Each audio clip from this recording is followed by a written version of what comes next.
Hello and welcome.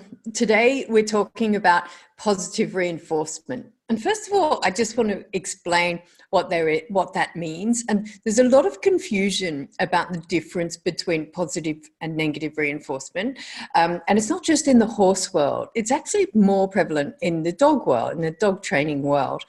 And I've heard negative reinforcement be termed as a aversive training method and this sort of thing. But the truth is, if you put a lead on your dog, then you're using negative reinforcement.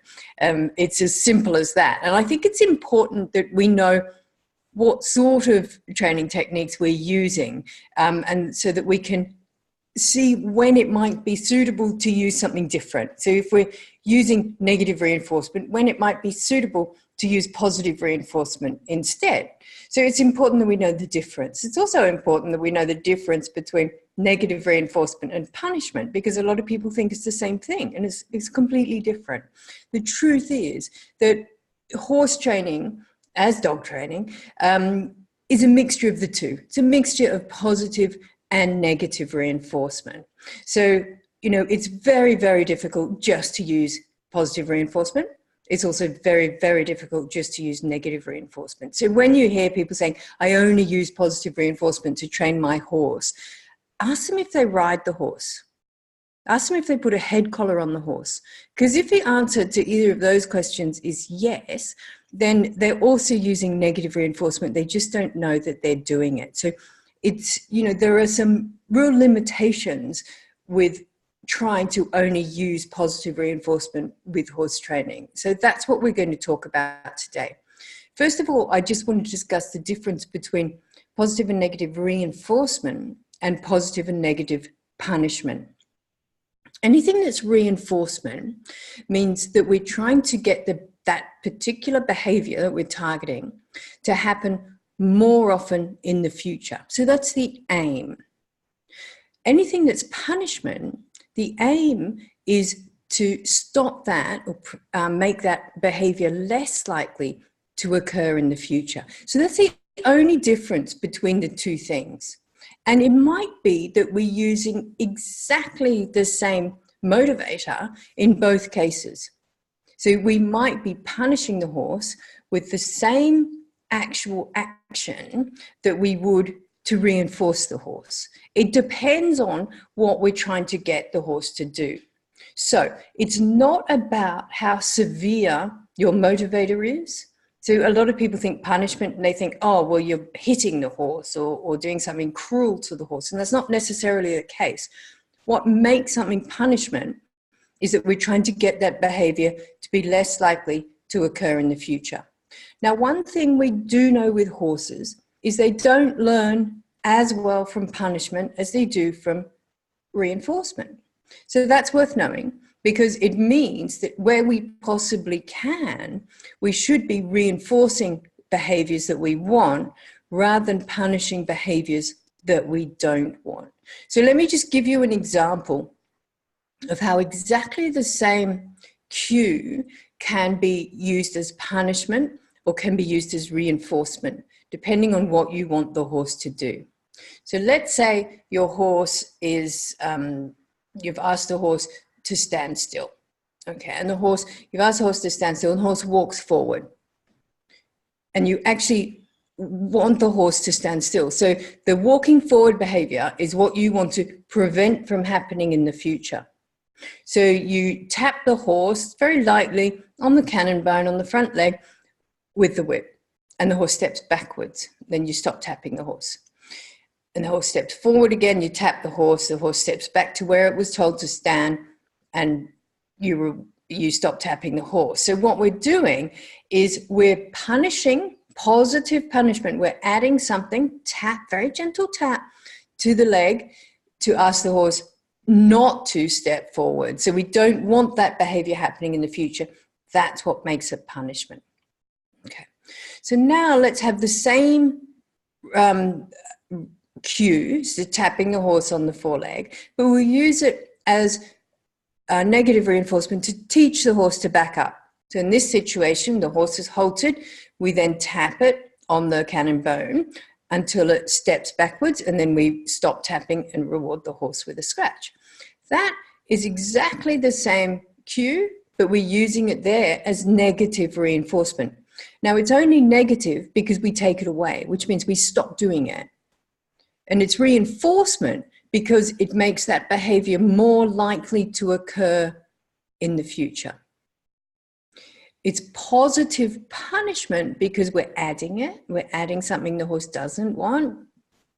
And it's punishment because it's going to make that behavior less likely to occur in the future. The horse is going to be less likely to step forward.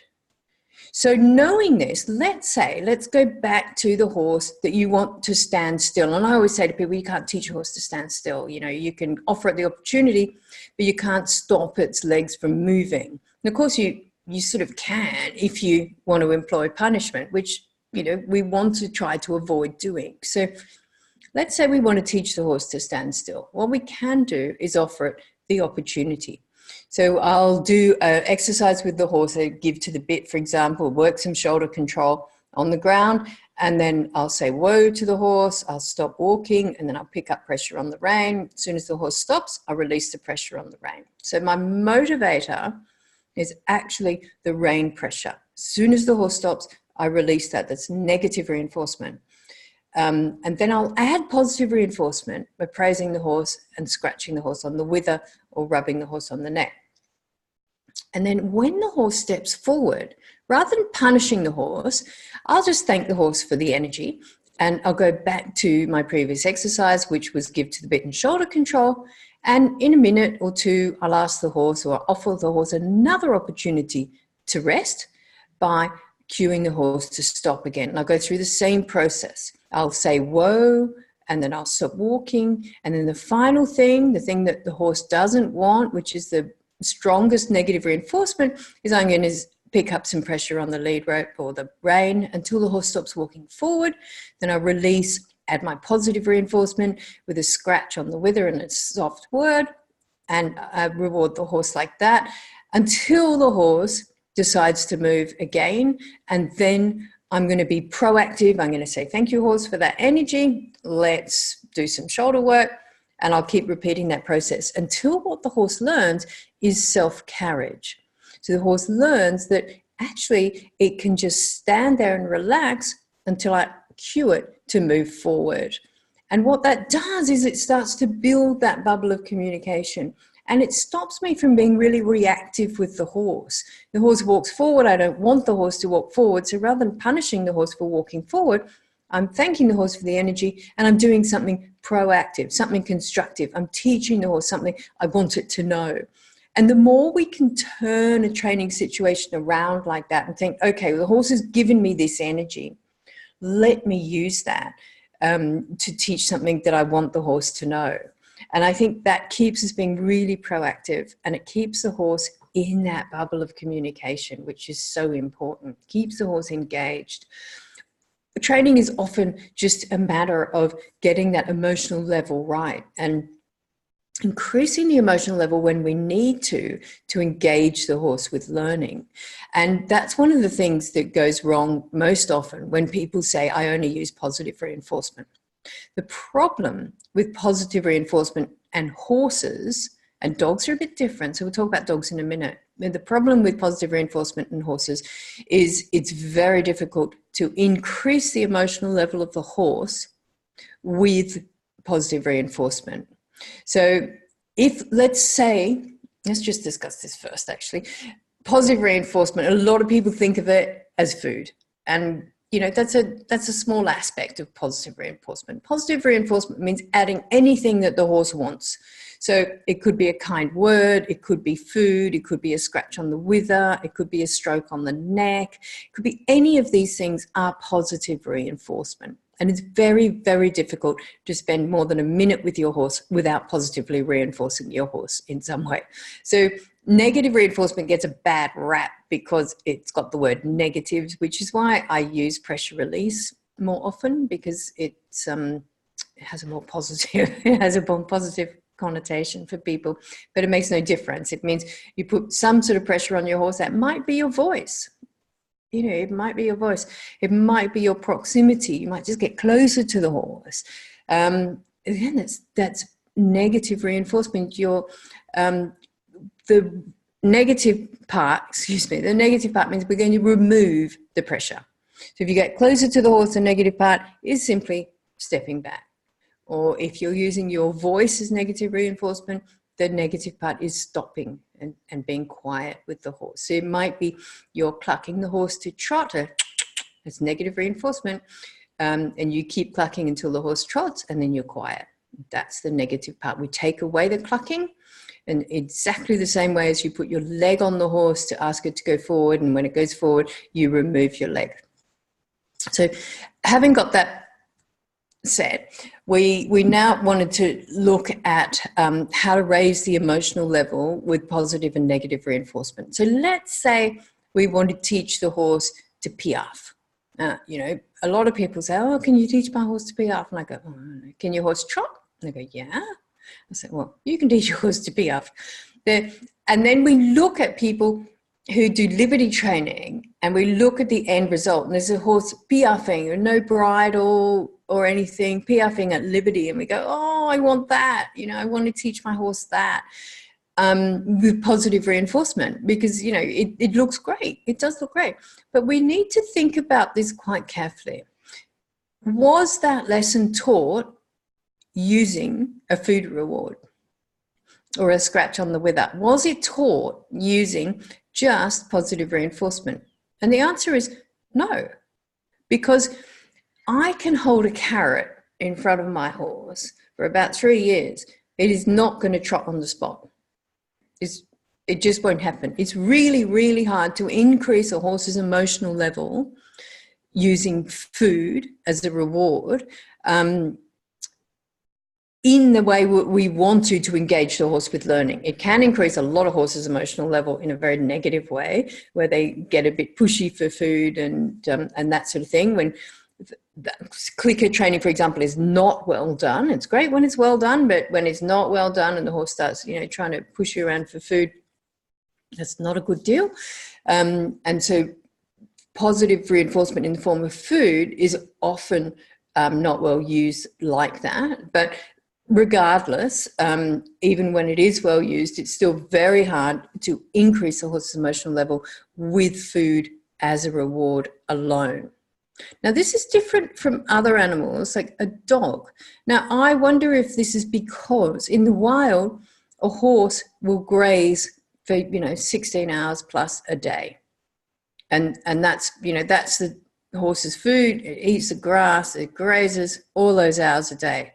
Whereas a dog in the wild might not eat for days and days and days. So any food that the dog gets, the dog is highly, highly motivated with food, because it might not get another meal for a week.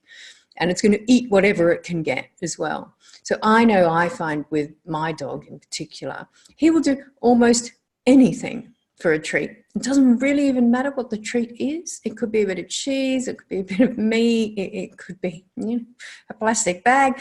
It doesn't really matter. If the dog thinks it's going to get something to eat, the emotional level goes up, the dog engages with me, I have this amazing bubble, the dog will sit, lie down, roll over, play dead, anything. But not so with my horse, because I just don't think with horses it's as motivating.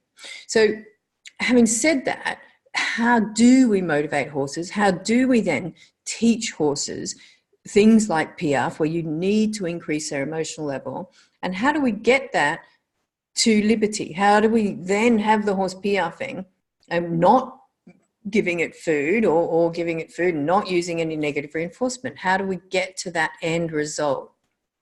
And I think this is one of the big things that we need to really be aware of, is how lessons were learned. And a lot of the science at the moment looks at elite level horses and looks at the end product. And I'm very keen to get back. Let's get back and look at actually how these lessons are being established in these horses, to see what's going on in their training, and see how that is affecting them. So with the piaffe, what I think most of these horses will have had a similar sort of lesson to the way I teach piaffe. I teach piaffe by taking the horse down the long side at trot, on the ground, with me on the ground. So what I establish a pattern, as we always do with the horse. And my pattern becomes, I'm walking next to the horse, I'm actually walking backwards, I'm standing on the horse's left-hand side. And when we come to the long side, we trot. So horse trots down the long side, and then I come off in trot, and I ask the horse to walk. We go back up to the end of the long side, I trot all the way down the long side, we come off in trot, and I ask the horse to walk. And so what happens is the horse learns this pattern. So when he gets to the long side, it's trot, trot off, and then walk. And the horse learns that pattern. And then I start to shape that behavior. So first of all, I am using negative reinforcement there because I've got the dressage whip. And the first couple of times I do this, as the pattern's establishing, I might need to tap the horse after I cluck at it to trot. That's my negative reinforcement. The voice is negative reinforcement. The whip is negative reinforcement. And I have that, but the pattern establishes quite quickly that I don't need that. The horse knows it's trot as soon as we hit the long side. Then the next thing I do is I shape that behavior. So I'm already running backwards. It's a great lesson to teach your horse in the winter. Don't do it in the summer. I'm already running backwards, so I start to slow myself down. So, I don't teach this to the horse I've just met. Of course, the horse already knows give to the bit. The horse already has, all of that training to know not to run through me and to be soft in the bridle. So I just slow it down. I slow the pace down, and I shorten the steps. So what happens is, as we continue this pattern, this same pattern, the horse's steps get shorter and shorter and shorter. But we always come off the track in trot. So the horse always knows it's in trot. And this is a big problem with teaching Piaffe in particular, is that what happens is the horse loses the trot movement because people go from walk to trot. But I want the horse to know when we're on the long side, you're always in trot. And so I'm putting a verbal cue on this all the time as well. I'm clucking to the horse when I'm shortening the stride, so the horse gets this verbal cue and like that. And I can raise the whip. I don't necessarily need to use the whip, but I always use the whip on the hindquarter. It's a go forward cue. That's all it is. Never start tapping the horse on the hind legs. That leads to horses that learn to skip behind and lose the trot. It's really important with Piaffe that you keep the trot movement. So of course I'm using positive and negative reinforcement there. So every time the horse says, I'm praising the horse, I'm scratching the horse, I'm rubbing the horse, and at no time do I ever need to treat the horse with food. It's completely unnecessary. If I was a clicker trainer, then I could click to the horse, but I would also want the horse to get off the track in trot before I clicked and before I treated. So make sure the movement's finished before you treat. Otherwise the horse goes back to walk on the trot and at the back to walk on the long side, and that gets quite confusing for the horse because it mucks up your pattern. So at the end of the day, if I have then paired the reinforcement, which is the click of my clicker, with the movement, I can get the horse to do that by simply cueing the horse, take the bridle off, and all of those things. The horse will have established that behavior, but it will have established that behavior using negative, mostly negative, but negative and positive reinforcement in the first place. And I do think this is really important, that we understand that we're using negative reinforcement in a big part to train these behaviors, and call it pressure release, call it negative reinforcement, whatever you like. But it's very, very rare to not incorporate positive reinforcement at the same time. But I think that it's important that we're aware of which one we're using and when we're using punishment, just because then if we don't understand that we're using negative reinforcement when we are using negative reinforcement, then we don't know when we're going to release. So let's say we were one of those positive reinforcement people, only use positive reinforcement. You've got your horse on the head, collar and lead rope. You're already using negative reinforcement. If you're unaware of that, then when you put pressure on the lead rope to ask the horse to move forward, you're also not as aware of when you're going to release that. So your cue becomes quite blur for the horse.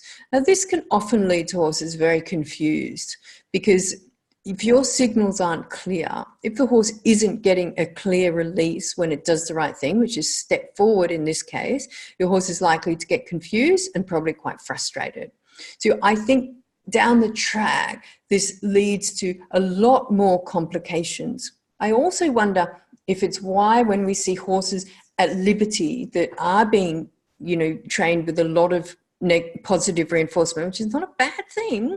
It's just, I really do think we need to be aware of what we're doing with the horse, so that we can release that pressure when we have pressure on the horse. And if you notice, a lot of liberty horses have their ears pinned a lot. And heads toss, and there's a lot of quite frustrated horses out there at liberty. And my feeling is that might come from confusion from the trainers as to when they're using negative reinforcement and when they're not. I certainly know, if you look at these horses and their ears pinned, if you were riding a horse that had that posture or was displaying those conflict behaviors, that you would really question yourself as to what you were doing with this horse. And I'm not sure why it is we don't ask those same questions of horses at liberty. And I think next time you see a horse at liberty, have a look at its ears. What is that horse actually telling the trainer? And if you were riding that horse, would you be asking yourself, have I got a pressure on this horse? Am I somehow making this horse uncomfortable, frustrated, or confused? And what can I do about that? And what is it that is upsetting the horse? Because horses don't show those behaviors for no reason at all. And, it's all well and good to say, oh, well, it's a mare, or, it doesn't like the horse next to it, or something else. But it's going to be more than that. It really is. And we need to find out why these behaviors are being displayed so that we can actually give the horse a nicer life. It's no fun having those feelings. And so we need to know where they're coming from and what we can do about it. So, I'm very positive about positive reinforcement, and I use it all the time with my horse. But I also use pressure release. And the reason that I think it's so important that we know the difference is because we have to know when we're releasing pressure with the horse. And if we deny using negative reinforcement, then we never know when we should be releasing pressure because we're just unaware that we're using it. And I think it's probably almost impossible to handle a horse without using negative reinforcement in some way. I really do. So I take everyone who says I only use positive reinforcement, I take it all with a great big pinch of salt. And I just say, well, I don't think you're completely aware of what you are doing. And I think if you were aware of what you were doing, your horse would probably be much happier for it. And don't be afraid of negative reinforcement. There is actually nothing negative about it other than in definition. So negative reinforcement just means we're trying to make a behavior more likely to happen in the future by removing a pressure. And remember, that pressure doesn't have to be a bad thing. It can be your voice. It can be your proximity. It can be, a touch, a light touch. It's still negative reinforcement. Positive reinforcement, again, it means that we want the behavior to happen more in the future. And we're adding something. So it could be a scratch on the wither. It could be a stroke. It could be a soft word. It could also be food. There's another complication that you're adding to the mix. I don't know. I find my horses love a soft word. I also find my horses love a scratch, either on the wither or behind the ear. If I'm on the ground, I always go for behind the ear because they all move into that. They love that. I always think that's about the best form of positive reinforcement I can use. And punishment is anything. Could be your voice. I blow raspberries at my horses as punishment, like this at them if they've done something wrong, if they're displaying a behavior that I don't want to occur in the future. But be aware that anytime you use punishment, you're behind the eight ball. Horses don't learn as well from punishment. It doesn't mean we never use it. It just means that we should be aware that we're using it and try where we can to turn that situation around, make it more proactive rather than reactive, and teach the horse something. So if the horse, if let's say you're in the round pen or on the long rounds and the horse bucks, that's the most common time I'll use punishment, and I will blow a raspberry at the horse. I'm going to think, okay, how can I actually prevent this from happening in the future without using punishment, without being reactive, without having to blow that raspberry at the horse? And probably the best way is really to engage the horse a bit more, make the lesson a bit more interesting. If the horse got time to think about bucking, then I'm obviously not terribly interesting. So I need to actually engage the horse, make the lesson more challenging, make it more interesting. So that is me for today. I hope to see you next time. I'm going to stay on the line here for a minute and do some Q&A. So if you have a question, please do hang about. Bye.